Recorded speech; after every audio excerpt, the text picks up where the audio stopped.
Next Fest, c'est le nom donné au Salon du Futur organisé cette année à Los Angeles par le magazine scientifique Wired. 150 exposants venus du monde entier présentaient les dernières technologies dans des domaines variés comme la robotique, les transports ou la santé. Vedette du salon, le laboratoire de l'université Wake Forest, spécialisé dans la médecine régénérative. Ces savants ont réalisé les premières greffes à partir d'organes cultivés en laboratoire. Les nouveaux organes sont obtenus grâce à une culture cellulaire. Nous prélevons des cellules souches à partir des tissus du patient malade, puis nous les faisons pousser en dehors du corps.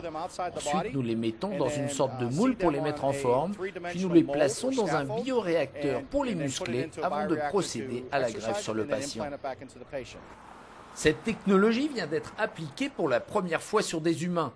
Plusieurs patients ont ainsi reçu des greffes de vessie recréées à partir de leurs cellules souches.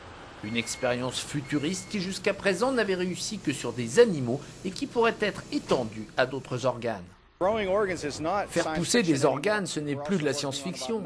Nous travaillons sur 9 autres organes et tissus en espérant qu'un jour cette technologie pourra même servir à générer des membres, des bras, des doigts pour aider des amputés et d'autres blessés graves. Dans le domaine des transports, NextFest présente un bolide amphibie, un scooter désert, un monocycle électrique et surtout les voitures électrosolaires du constructeur monégasque Venturi qui sont présentées pour la première fois aux États-Unis. Astrolabe, effectivement, est un véhicule parfait pour la Californie, avec l'engouement et l'intérêt de la Californie pour les énergies renouvelables et les technologies vertes. Pour toucher cette clientèle susceptible de dépenser 100 000 $ pour la décapotable la plus écolo du marché, l'équipe de Venturi a passé la journée à sillonner les quartiers riches de Los Angeles. Nous souhaitons effectivement avoir Astrolabe et vendre Astrolabe aux célébrités, aux gratins de Los Angeles, parce que c'est une voiture d'exception et très très innovante et qui ne passe vraiment pas inaperçue. Donc c'est la cible rêvée pour nous.